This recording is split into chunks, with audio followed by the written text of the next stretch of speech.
evening, everybody, and welcome to our first, chat in our new entrepreneurship speaker series. So for those who don't know, in 2019, the college launched the John P. Imlay Jr. series on entrepreneurship. It began with a series of news articles and stories written about several of our current students, faculty, and of course GT alumni who are making moves in the world of entrepreneurship here in Atlanta, but also across the globe. And we are excited for fall 2020 to be able to launch a live speaker series where we'll be joined with various members of the GT Computing family to talk about their journeys in entrepreneurship. And so we are really excited to kick off this series with none other than Mr. Chris Klaus. And moderating tonight's chat is Dr. Irfan Essa, who many of you who are students may know. He is the Senior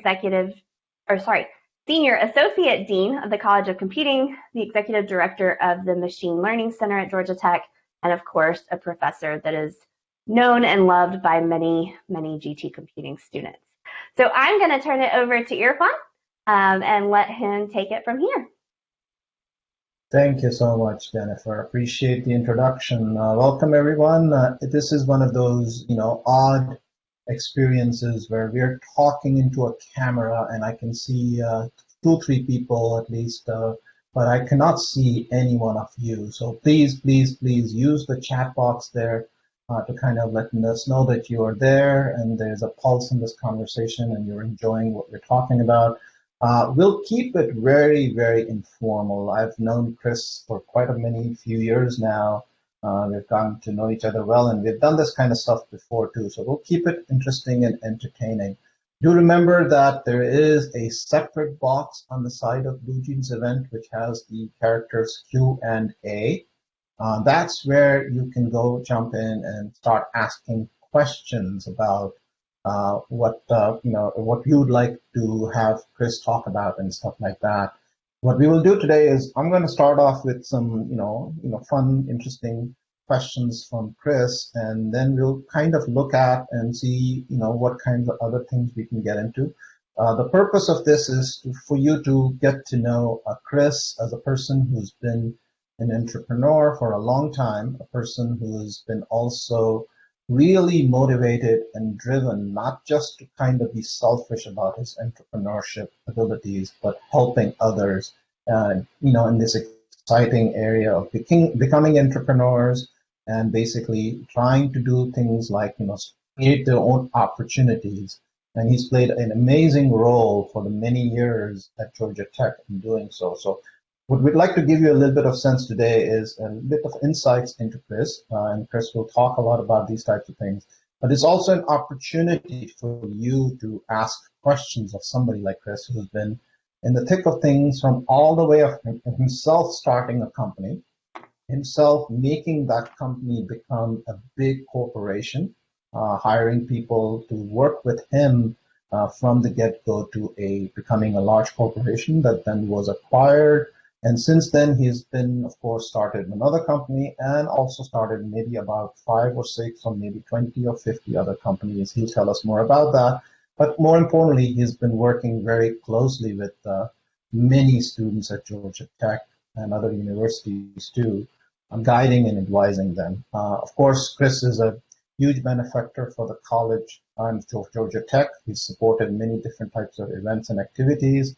And also for those of you who are on campus, you have spent some time in the Christopher Klaus Advanced Computing building, which is actually an amazing building, right on campus. So Chris, of course, is a strong supporter. He's also in the inaugural class of the Hall of Fame for the College of Computing. So he's something which we really kind of admire and have lucky to have him around helping us with that. I'm not going to keep talking much, so I'm going to just start kind of have Chris tell us a little bit about himself too. And just to get started, Chris, maybe just a quick question as to kind of say a little bit about your Georgia Tech experience and how that Georgia Tech experience led toward the journey that has become your entrepreneurial journey. Sure. Obviously, Georgia Tech was a critical point in my journey. I guess my startup concept actually started a little bit before Georgia Tech. While in high school, I'd found the internet, and this was in 1990 time frame. I found the internet and was pretty amazed how easily you could connect to other organizations and was fortunate that I had found a summer job while in high school at Lawrence Livermore National Labs with DOE. I was probably the only. I grew up in Sarasota, Florida. Anybody from Sarasota or anybody from Florida? You can put it in the chat. I'm reading the chat as well if you are. But basically, while down there, I applied, got accepted. They were getting hacked by a bunch of hackers, and I was actually very interested in the concept of hacking. How do as a kid, how do you break into computers? And I started developing software, really initially to make video games, but then I was like, oh, could I apply this towards security? And I built kind of an automated hacking tool that would check to see what doors or windows are open on your network. And was allowed to do that on the DOE network. And then after that summer program, I actually started at Georgia Tech. What brought me to Georgia Tech was the fact that it was close enough to Florida. I could drive. My grandmother lived here, which played a pivotal role in my startup. Let me kill the phone real quick. There it goes. Some startup looking for money again, Chris. Some startup calling it look for money. Exactly. So basically, started off with developing the software while I was at Georgia Tech. I didn't know what to do with it. I wasn't actually thinking about a startup. I was just having fun building the software as a side project. And while I was at Tech, I asked a bunch of other security professionals. I was like, hey, I'm building this. What should I do? Kind of the culture at the time was to release it as open source or free software. So I released a version while a student at Georgia Tech, and I immediately got a very positive response from the security community. Had lots of people downloading it, testing it, giving me feedback, asking for more features. And, I had somebody from the computer emergency response team called me up and said, hey, have you thought about commercializing your software? Because they were getting a lot of calls about my software that I'd written. I had called it Internet Security Scanner. And they were like, have you thought about doing something with your ISS program? And quite frankly, I hadn't. And it's one of those questions that, plants the seed that ultimately is very pivotal. And I thought about it more, and I was like, well, let me work on the software a little bit more, and I announced a commercial version.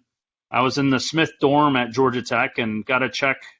I actually had people reaching out going, I want to buy your software, and I didn't know what to price it at, so I just said, how about $1,000? And some research center out of Italy had contacted me while I was a tech student and said, all right, yeah, $1,000. Next thing I know, I got a check for $1,000. That funded my incorporation and inspired me to actually take a break from Georgia Tech. So if you're a student, I didn't drop out per se, but I took a long break. Georgia Tech has a long acceptance, like 10 years before your credits expire. So I was like, all right. I talked to my parents, and my grandmother lived in Atlanta, so I called her up and asked her if I could use a guest bedroom, and she agreed to it. So that's actually where my first headquarters is in my spare guest bedroom at my grandmother's, and ended up basically seeing if I could continue to sell it. Fortunately, DOE played a pivotal role. They actually ended up Sandia National Lab became one of my customers, and Lawrence Livermore, and the whole list, Oak Ridge National Labs, they actually all became customers. So that was kind of the start of my journey into having a real company, and kind of funded going from my grandmother's spare guest bedroom to actually having an office in Norcross as headquarters in an official corporate office space. And I think from there, I was like, how do I keep growing this? And was very fortunate and blessed to find other people that wanted to help me as a startup entrepreneur, and was able to get in touch with a gentleman who joined me, Tom Noonan, who joined and initially from a VP of marketing and sales. He then became, down the road as he became president and CEO, we worked together. I ended up focusing more on the technology. He focused on marketing and sales.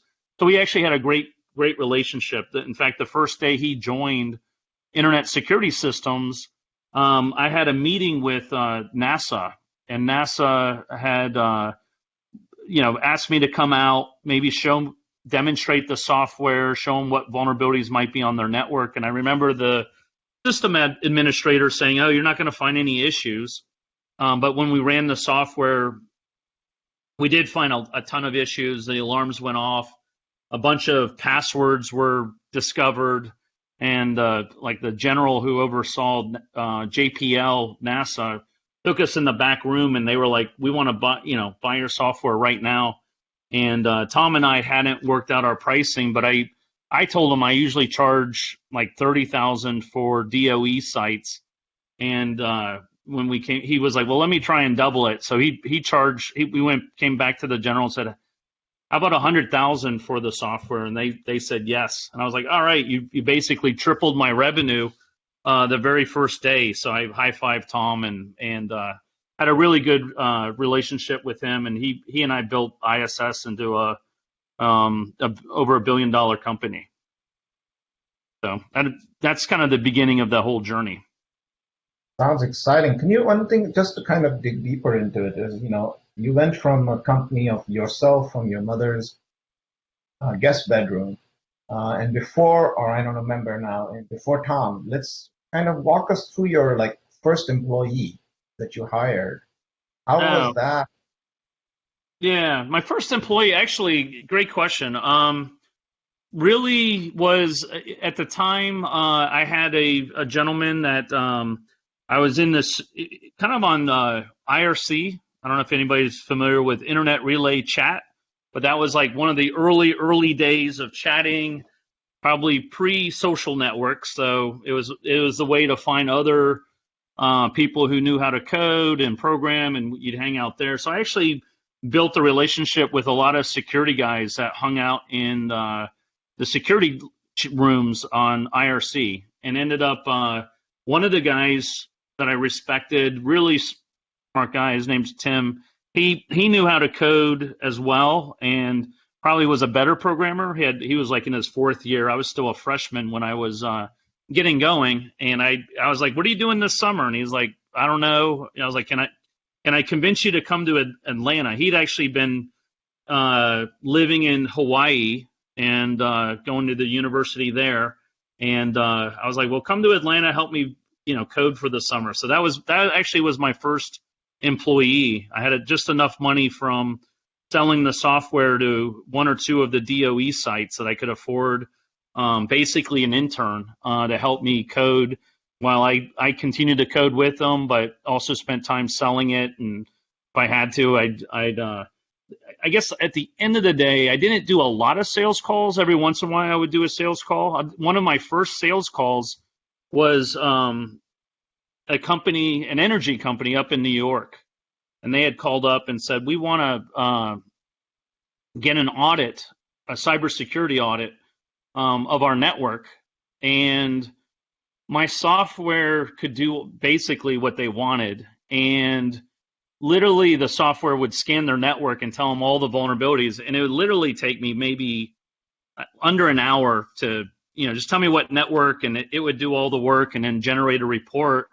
And so I was like, I don't know what to charge. So I actually ended up trying to quote a price of like $5,000 for the thing, thinking that was a lot of money. And he goes, "Well, we've got Ernst & Young and all these other big audit firms, and they're charging more. We want to go with you. You technically have won, but my boss, I think this was Con Edison was the energy company. He goes, my boss, though, he won't find it valuable if you only charge $5,000. You got to increase the price." Like, okay, how about 20,000? He goes, okay, that's better, and so it was an interesting experience coming from an engineering mindset that the value of your product and what you think it's worth versus what our customer will think it's worth. And for 20 grand, it was a 1-day trip up to New York. I had to explain the report, talk to the boss, tell him what was wrong and all that. But it just reinforced one of my first customer visits. That was like, okay, this is obviously an extremely valuable space, and reaffirmed that I was onto something. Well, so just because I want to encourage people to ask questions in the Q&A box, I'm going to actually go to a question that Cheryl just asked. And that is, what are the biggest differences between starting a company in the early 1990s versus now? And what's harder? What's easier?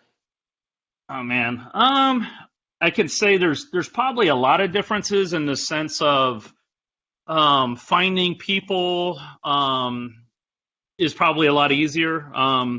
Back then, there was no LinkedIn, there was no social networks, so trying to identify, one of the reasons, or the way I connected with like Tom Noonan was just networking with my lawyer. Quite honestly, my lawyer, he did a lot of technology agreements, and so I guess what was harder then than now is probably just finding great people, and and that's where I considered a lot of it was luck.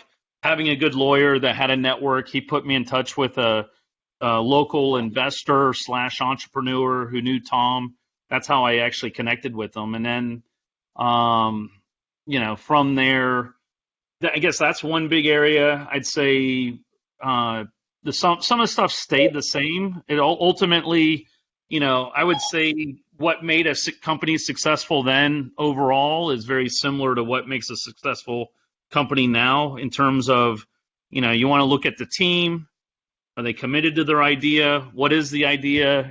How big is the problem they're solving?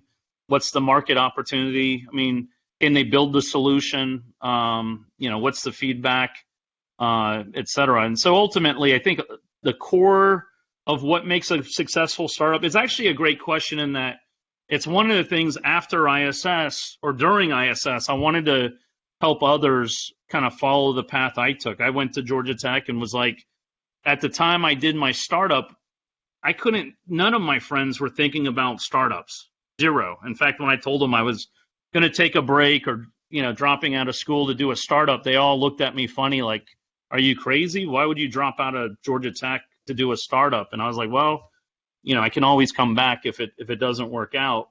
So the culture was not there, I guess, in the 1990s. I'd say Georgia Tech's changed its culture in the last 5 years. So it's a lot more acceptable, that it's and I think the path to doing it. So one of the things I've been trying to do was, what are the things that would drive success for doing more startups? How do we get more people to do it? And so I came back to Georgia Tech. I had helped donate to the Klaus building. So I had a good access to talking to students, come up to them, hey, you're in my building. Have you ever thought about doing a startup? And the two biggest blockers, one was cultural. Number one, almost every student I talked to would be like, you're asking me, do I want to do a startup? And the answer is they've never thought of it. So, the fact that they hadn't thought of it means it wasn't even an option on the table for most of the students I talked to probably 6 years ago or longer. And then the second blocker was time. And it's the same issue I had. In fact, one of the big reasons why I did drop out of school was I was like, man, the more time I spend on my startup, it's actually having an inverse reaction to my grades. I could see that I could not do both a very good startup and keep good grades. So I was like, I'm either going to do one or the other. I'm not going to try and do both, because if you do both, I think you'll end up not doing good at the startup or have good grades. So I ended up trying to see, how do you adjust, how do you do time management? And one of the things that, as I was thinking about how do we get more startups at Georgia Tech, Georgia Tech's always been very strong with internship and co-oping and helping kids get experience within large companies. And then the question was, well, couldn't we hijack that process and allow students to not intern just at a large company, but why not intern at their own company? And so we talked to the internship office, and they were like, that sounds like an idea that they could get behind. And so that opened up the door so we could actually have students during the summer. And we wrapped this into a program called Createx to try and solve some of the blockers I saw. Number one was the culture. Did anybody know of any startups? How do we get more kids thinking about startups? And then second, how do I find the time? And there's a whole list of other issues, like how do I get some initial investment? How do I find mentors, advisors? These are all the things that I guess I would have said was really hard in the 1990s. And by identifying those, I've tried to solve it with Createx by saying, hey, can we make this more of a conveyor belt of, if students have good ideas, can we knock out a lot of those issues that you start off with, which is how do I find, legal expertise? How do I get incorporated? How do I get advisors? How do I get some funding? All of those things we're trying to solve within Createx, so that I would say now it's hopefully a lot more easier. And Createx has actually scaled from, initially it was the undergrad program, and then we had a bunch of master and PhD students try to apply, and we said, all right, let's take them as well. And then this past summer was the first year we actually took Georgia Tech alumni. Before, it was required that you had to have at least one Georgia Tech student on the team. And then this summer we actually said, there's too many students that I was running into that were graduating, and they were like, oh man, I wish I would have known about this program while at Georgia Tech. So now I can go back to them and say, hey, even though you're out 1, 2, 3, 4, 5 years, you can still do the program, and it's now opened up to Georgia Tech alumni. And the other thing that we found extremely valuable is, while we required one Georgia Tech student, the other co-founders could be anybody. And so we found lots of teams with cross-school team founders, meaning they might have a founder here at Georgia Tech and a co-founder from MIT or from Emory or from SCAD or from other schools in the area. Or we found father, son, daughter, mother, founders. And so it's a pretty interesting thing that comes together. So hopefully we want to keep making it much, much easier. And then I think from that, the idea is, can we get more successes out of that by de-risking and minimizing all the blockers that you typically have with the startup? And I honestly believe that formula is working. Every year we ask the students, like, what did you run into? What are blockers? What are issues? And we keep trying to make sure we've got the resources and the right formula to conquer what are those issues. That's great. And Createx has been an amazing thing for Georgia Tech and Georgia Tech students and the Atlanta area in general too. And so thanks for taking the lead on that with our faculty and stuff. Let me ask you one question that is kind of important, because you've been trying to mentor people to become entrepreneurs for a long time. What would you say is the most important part of a mindset you would like them to kind of have at the get-go, at the tip of their thing, that this is what I should be doing, is kind of explore more of this entrepreneurship stuff? Like what would you like to see them have mindset as, is it because they should take risks because they're young? What's interesting? Yeah, Irfan, I always got asked, like, are you, how do you feel about taking such a risk doing a startup? I was like, man, I'm a student. There's really little risk other than your time. And at that time, it's the one thing you feel like you have. As you get older, you realize time becomes more valuable. But ultimately, as a student, you're like, there's not really a big risk other than I took a break from Georgia Tech and wanted to pursue it. I think the mindset, probably, I'd say maybe it's more team. If I look at a team, the one thing I do look for is there a technical co-founder? Can they build the solution? And so that would probably be one of the critical aspects that overrides, like, why would a startup not succeed? I've seen a lot of startups where you have a business person who has a great idea, but they can't build it. And then they try to hire contractors to build it. And usually that doesn't work. You really want in the DNA of the team being started, somebody who's got the kind of the engineering / coding mindset to be able to build the app or build the interface to your product or build the website, whatever it is, however your customers are going to interface with that startup. You want some of that skill set in-house so that A, it's a lot cheaper to build, but B, I think people who know how to build the product, when they hear customer feedback, they're able to think about how that gets implemented, what's the impact, and probably ask a lot more questions like, you're telling me what feature you want, but what real problem are you trying to solve when the customer's asking for a feature? A lot of times you end up, if you ask the right questions, you might find out there's other ways to solve it other than what the customer thinks is one way to solve it. And so, I don't know, I'd say probably having a technical co-founder is a key aspect. Other pieces would be, somebody on the team that's good at communicating, especially if they're going to talk to investors, depending on the product, you may be selling it to enterprise customers. You'd want to have somebody who's able to talk and, it maybe not as critical to be a salesperson. I think you can, I didn't have the skill set initially, but I found people like Tom Noonan, and we were able to quickly hire salespeople to help us augment that capacity within the company. But I would say probably a technical co-founder's the most important. I think you also just got to be passionate about your idea. So far, I'd say the vast majority of the successful startups that are coming out of Createx have pivoted. And what that means is you came in with a whole bunch of assumptions. You thought you're going to be building X, and then you realize that was not going to work, and then they end up building something completely different.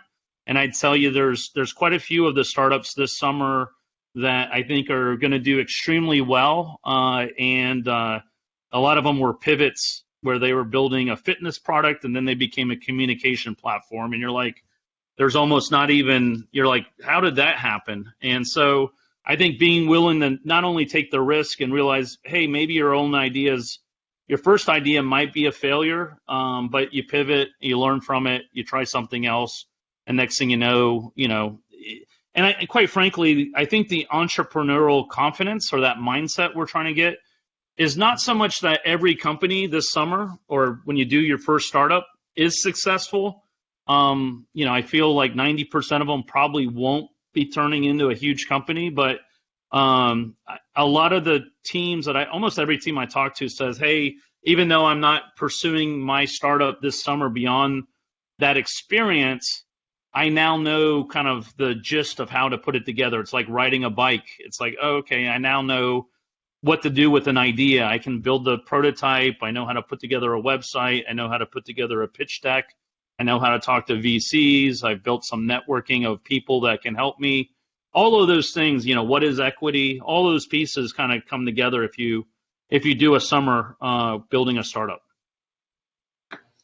That was great, Chris. Just to kind of change things up a little bit, we'll get back to Createx a little bit in a few minutes. But one of the questions, in fact, there's a question about it also in the chat by Ray Rees. And that is about what areas in computer science do you think are most exciting and currently are going to be where the opportunities are? I know you did your startup on internet security. Then, of course, you have another company that's much more on games and entertainment and social aspects of it. I know you've come to Georgia Tech and you've spoken to people in AI, machine learning, robotics. I know you're also interested in neural computing and all that kind of stuff. Where do you think is these students might also want to just like start taking courses to learn more about this before they kind of explore these things? Yeah, I would encourage you guys to think about what are your passions. What's your area of excitement or expertise that you want to build something in? I think I've seen most of the startups kind of germinate from like, what are you interested in? So I've had people want to build hip hop kind of startups with using technology, and there's one of the startups this summer was you could play music, and I think they're using some AI algorithms to stitch together the music from one player and another music player, and pull them all together into a single song. And so some of the universities are very interested in that from a perspective of, can we, here's a band. How do we get them to play together, even though we're trying to be COVID safe? And to that extent, that was one of the startups out there. So whatever your interest is, it could be anything. And I do think technology is opening up the door for lots of exciting areas. Cybersecurity is one of those areas that, there's billion-dollar companies being formed every year in cybersecurity. So I encourage that. AI is another one. Irfan and I've had lots of conversations about, if you just become an AI data scientist and get 3 or 4 other AI data scientists to co-found, we know that you can get acquired even without a product for close to $5 million. And I'm like, well, if that's the case, it doesn't take much to go build a team, and it's harder probably to find all the AI guys that you want to connect and pull them together. But ultimately, AI, cybersecurity, video games are exciting with esports. The only thing I would probably caution right now is, be aware that we've got a pandemic. So there's certain industries that are probably not going to be coming back too quickly, i.e. travel. The restaurant industry is being challenged, et cetera. So I'd probably be like, are you sure you want to go after that space? But if you can make it work at this time, in any of these industries, I think it's a good time to test it. If it works now, then what you'll find is that it'll only get better as the economy gets better within certain verticals. So I don't know. I would say look for problems that you want solved for yourself, and that's always a good kind of. If you sit down every day and write out, here's some issues that I think if there was an app that did X, Y, Z for me, I constantly find problems where I wish there was an Uber app for any number of things in my life. And so I'm always like, I wish there was a startup for this. And then that gets you kind of going to go, all right, well, maybe I should go build it. Or in my case, I'm always trying to pitch my ideas and have other teams build it, because there's usually, once you get in the process of looking for problems, I mean, Irfan, you've probably got 1,000 AI issues that you wish somebody would turn into a startup. And so, if you can't come up with an idea, talk to somebody in the industry and go, what are your top 3 problems? And can I automate them or build a solution for it? And I think you'll find there's always opportunity out there. At least that's what we're finding. Now, what's your advice on aspects? So one thing which I always tell people when they come to me with an idea or a startup idea or something like that is, yes, it should be solving a problem that you need solved, but also a lot more people than you need solved. Because sometimes we are in our mode that we think some problems need to be solved, but also therefore asking around, is this really a problem that needs to be solved by other people? And then, your point of pivots comes in. But before that, there's this whole thing that at least we remind people is being passionate about solving a problem is key, but being stubborn about it is a little risky. Because if you're stubborn, you will never agree to a pivot. Now, sometimes being stubborn is good because you will actually solve a problem that's hard. Pivots are important. I mean, I just met recently with the founders of Lyft. And I don't know how many people know that. I mean, they were in the car business, but they had a completely different business model before the ride-sharing model came in. And, of course, that was an interesting kind of a case on this. And there are many different types of things that happen.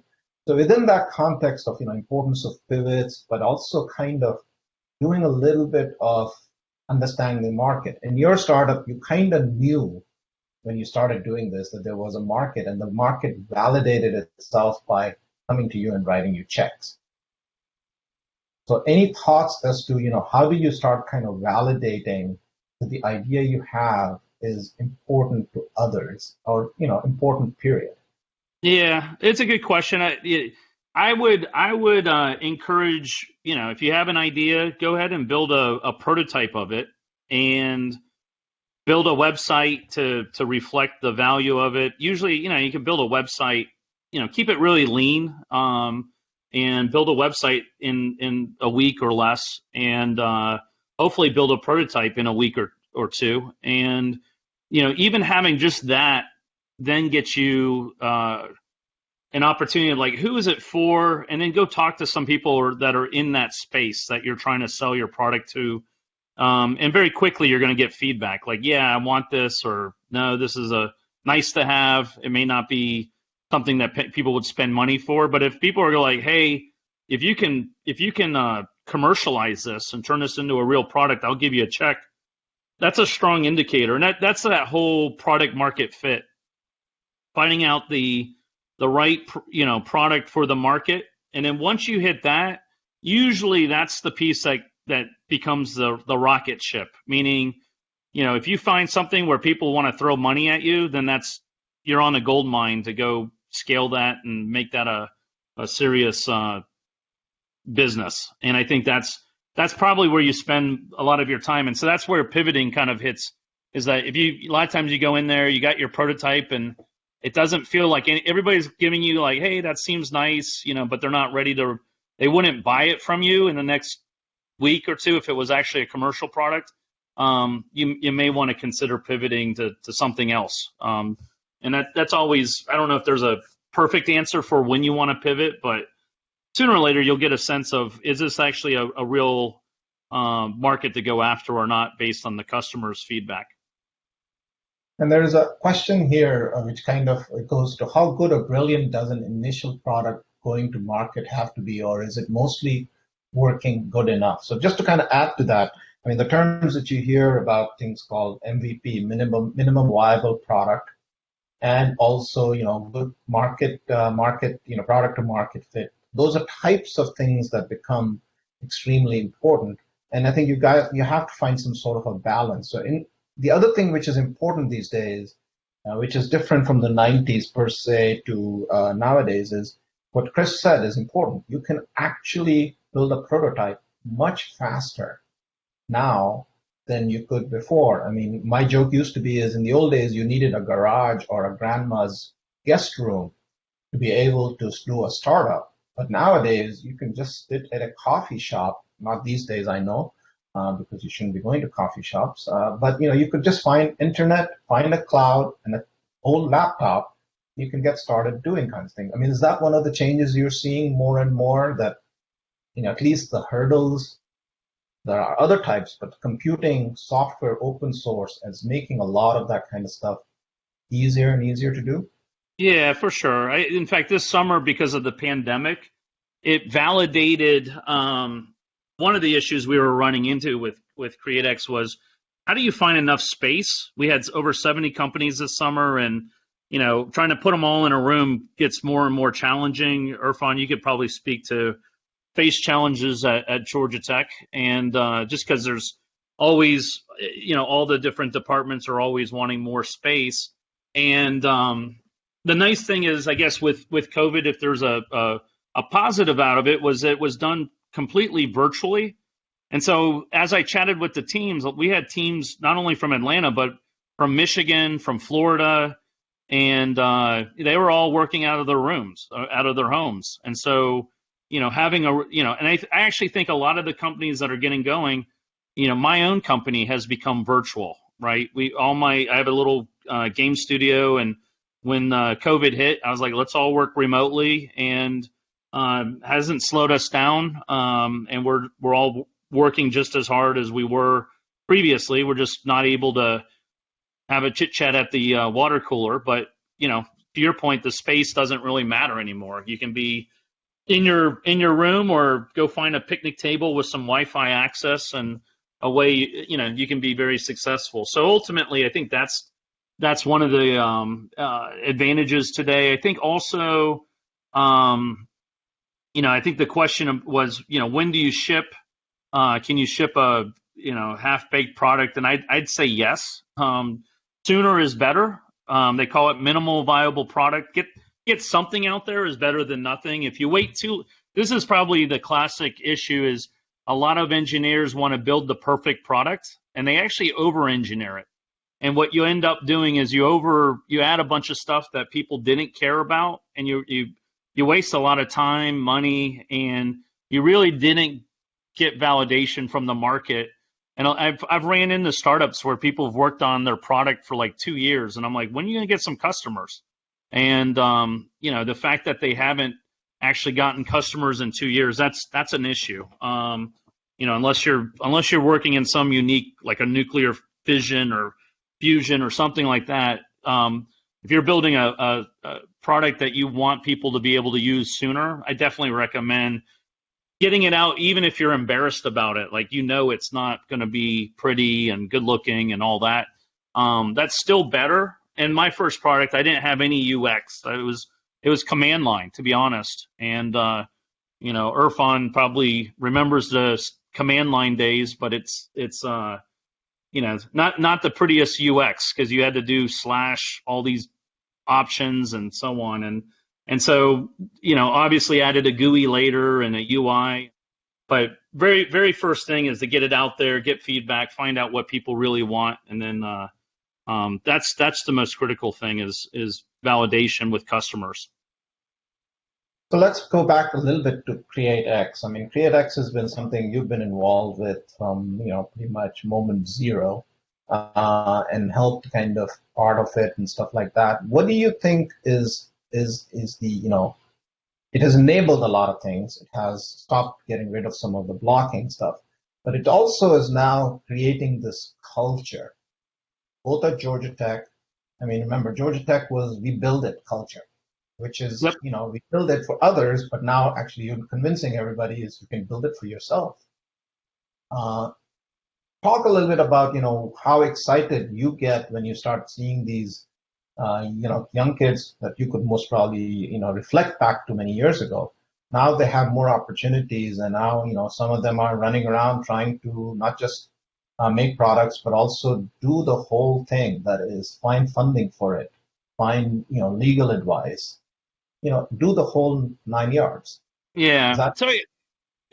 I think the thing that as an overall like Createx ecosystem or family of alumni, so to speak, of the Createx program, if you do a startup, one of the biggest advantages I think is the co-founder connections you make with other startups. Meaning, if you're trying to do a startup on your own, I kind of did. I did mine on my own because the concept of an accelerator did not exist, and so you're kind of wandering through, like, how do I make this happen? How do I do that? And it probably took me 5x as long, in terms of solving problems compared to like if I had a network of other founders that were going through same issues, same problems, whether it's raising money, building a sales pipeline, all these challenges.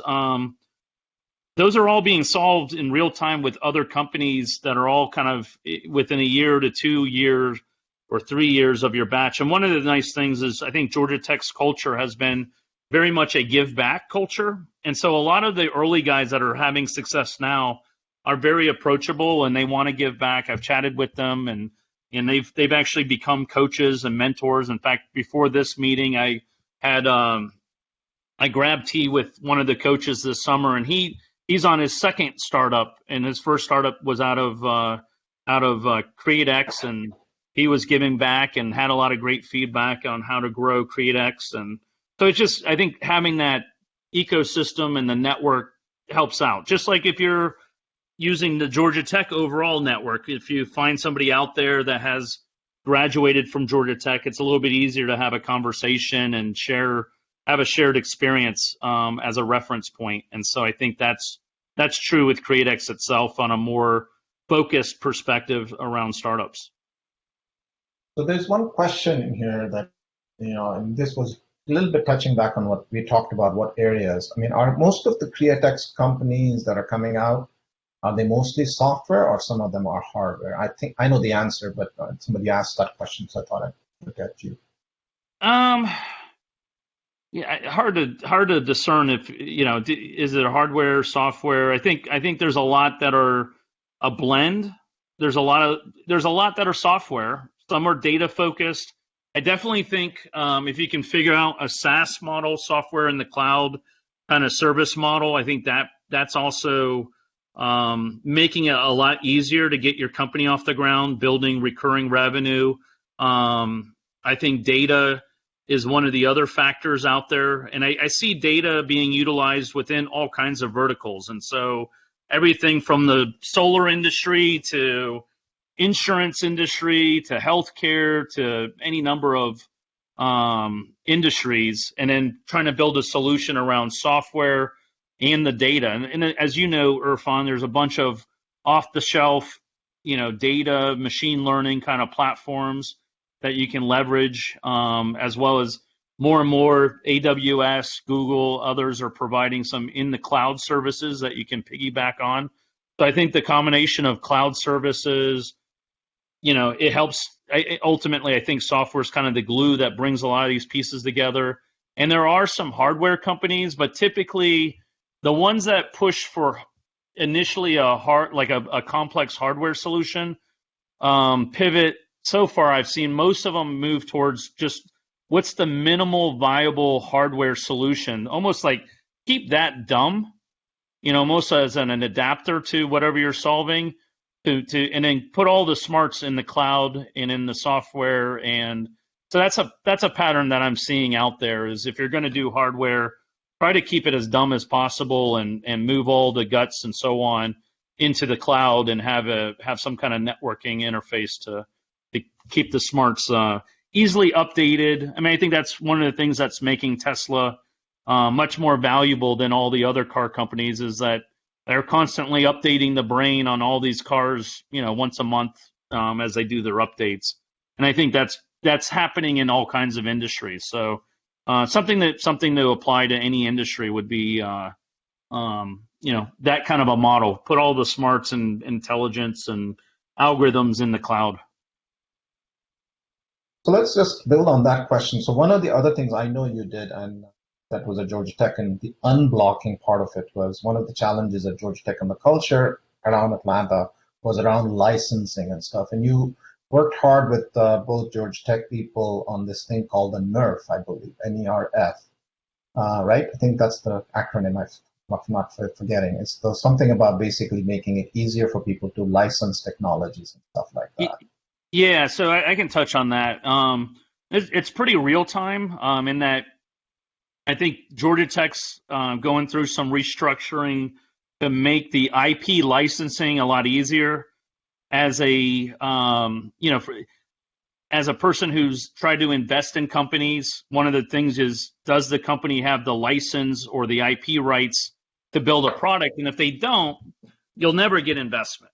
And so working with the IP licensing office, we have come up with a off-the-shelf license called Nerf, and it's non-exclusive, royalty-free, and basically you get to use any IP at Georgia Tech for 3 years for no cost.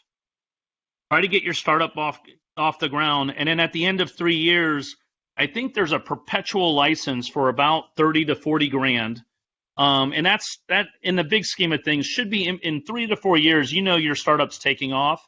If you can raise money or you got customer revenue coming in, you should be able to afford to pay that for the perpetual license. Or if you want the exclusive, you can negotiate then. But that's pretty huge. And so one of the things is been talking with the head of research at Georgia Tech is, can we start putting together a database of all the IP at Georgia Tech? Up till now, it's been a challenge to find that IP, especially like cybersecurity. And, Irfan, you've got tons of interesting IP with your students and faculty. And so how do we get that turned into startups? And so that's one of the big blockers that I hope to solve over the next couple of years, is to make that process so easy that there is no blocker, meaning just come in, here's the template, sign off on it.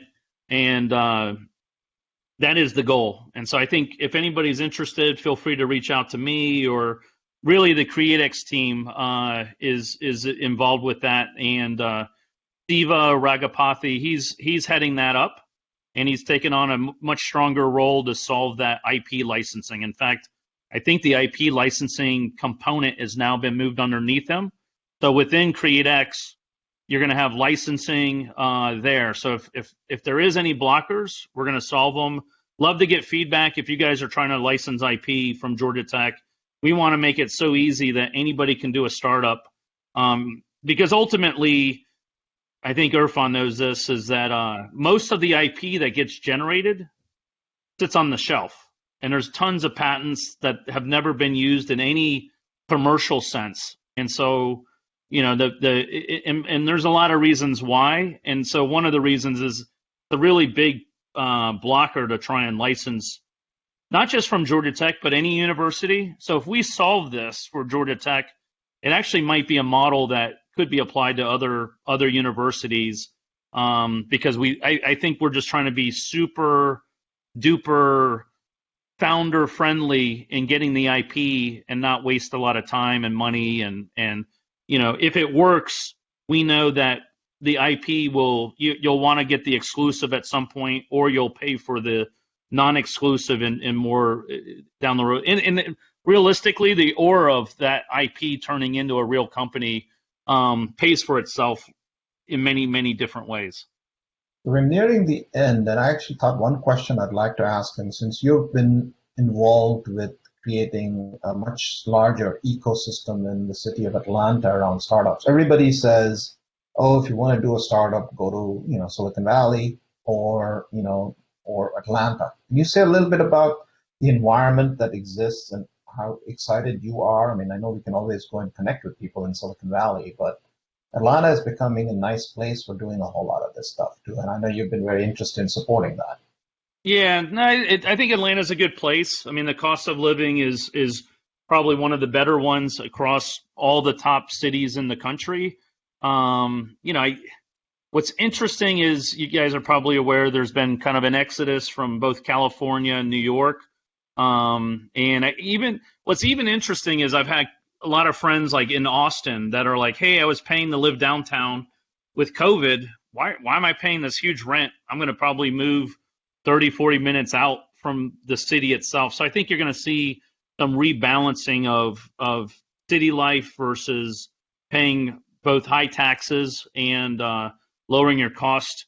And the reality is you can work, you know, more people are realizing you can work from anywhere. It's nice to always get together occasionally, but it definitely, I think Atlanta has some benefits in that there is, in my mind, the biggest benefit Atlanta has, not just the cost of living, but I actually think access to amazing talent because of a Georgia Tech, because of SCAD, because of Georgia State, KSU, UGA. I mean, there's just Emory. I mean, there's a huge number of universities. I don't know if there's another city in the country that has as many students surrounding a city. And I think with that kind of a talent pool, makes it a little bit easier to hire. I know that's why we've had lots of, you know, Porsche and Mercedes and car companies that wanted to get access to great talent. They picked Atlanta because of that. So I think as you guys are aware, Google, Microsoft, Amazon, they're all setting up offices here because they know there's a lot of talent, and there's the need is for talent. And so Atlanta's a great place to find talent. And I think the doors are opening faster to getting capital. So one of the nice things is, because I'm helping a lot of these startups, we're bridging the gap where what I found is, if you've got revenue for your startup and you've got a big problem you're solving, top tier VCs don't care where you're at, and they'll almost every company that has shown like potential, you're going to be able to get VCs from Silicon Valley. You don't have to be in Silicon Valley to get that, and that's always been a myth that you had to move out there. The reality is they don't care. I mean, they're looking for great deals, great investments. They probably don't want you to be in a small town where you can't find talent. But if you're in Atlanta, they already know Atlanta's got a great talent pool, and right now I actually think right now is a great time. I just talked with some of the Createx guys, and if you're looking for talent, it's there's a lot of opportunity to find great talent right now. Thank you, Chris. This has been absolutely amazing. I know there is still a bunch of different questions that are outstanding. I think I covered most of them approximately. I think there are a couple of questions about how to talk to VCs or how do you connect with VCs. I mean, as Chris said, there are lots of VCs that are now either have offices in Atlanta or are connected quite well to the Atlanta ecosystem. There are also lots of incubators and accelerators. All of them are now gone, online and remote, and are still functioning quite actively. So, just try to connect up with them as much as possible. Chris, I was going to give you last few minutes if you want to kind of, if any, advice, any words of wisdom, or even, don't do X and do Y types of last words that you'd like to share. I'm looking at some of the questions out there in terms of just want to see if there was any that really obviously there's a lot of questions, but there's a couple that I think were interesting. I did release the software for free, kind of as open source. Several people were like, why did anybody buy the commercial version? The beauty of it is I actually found the open source version was huge for marketing. And what I mean by that is with the free version out there, I had a ton of people download the software, use it, and they loved it. And so having a free version out there got people already using it. They felt comfortable. So when I announced the commercial version, it was a no-brainer for them to want to buy something that was supported. If you're selling into companies, especially a cybersecurity product, they didn't want to rely on just open source itself. They wanted a company that was updating it with new features, new capabilities, et cetera. So I would say, if you can, make the first version of whatever you're building, even if it's SaaS, try to give it away for free. That's can you get anybody to use your software? You actually find out your biggest problem is, can you get people using your product? Can they give you feedback? I wouldn't worry about pricing too much early on. I do think getting to a revenue model is key, but getting a handful of people, get 10, 20 users that really love your product. If you can get them to love your product and you've really hit, they can't live without it, then you're really have figured out your product market fit. And as long as it's in the market that there's other people that have that same problem and they would want that solution, you just want to get your product really to the state that people love it. And I think that's the key, is make it free initially, get some people on it, and as you enhance it, you're going to find ways that people will always want to buy improvements and make it better. And so that never was an issue as we commercialized it. Any other questions? I guess let me look at chat if there's any other chat questions. I think chat doesn't. I mean, the Q&As are there mostly, and we are almost at time, so I don't want to take much of your time, Chris. But no worries. Yeah. And I just wanted to also thank you. One of the technologies that's missing in these online systems is a way for you to hear applause for a wonderful job done. So I'm the only one who's going to applaud you for this thing. I think somebody needs to add for sure. Thank you. a button for applause and stuff like that, these things. And with that, I'm going to hand it back to Jen if she has any closing remarks. We're going to make all of this video available. And one thing I can tell you at the risk of it is Chris gives a lot of time to Georgia Tech and used to come into campus a lot, and is now available on email and chats and stuff. Yeah, feel free to hit me up on LinkedIn if you want to add me on LinkedIn. Just on there as Chris Klaus. Also, I'm on Facebook, and if you want my email, I'll put it in the chat system. It's cklaus@kaneva.com. And if you had questions or whatever, feel free to hit me there. And then, hope you guys definitely join an accelerator. It's not just teaching you 101, but it's really connecting you with a strong network. And I look forward to seeing you guys. Hopefully you guys build another startup or your first startup. And if I can help out in any way, please don't hesitate to reach out. Thanks, guys. Thank you, Chris. Jennifer? Well, thank you both much. Irfan, thank you for taking time out of your evening tonight to have a conversation with Chris. And Chris, of course, as always, thank you for giving more of your time to Georgia Tech. We really do appreciate it.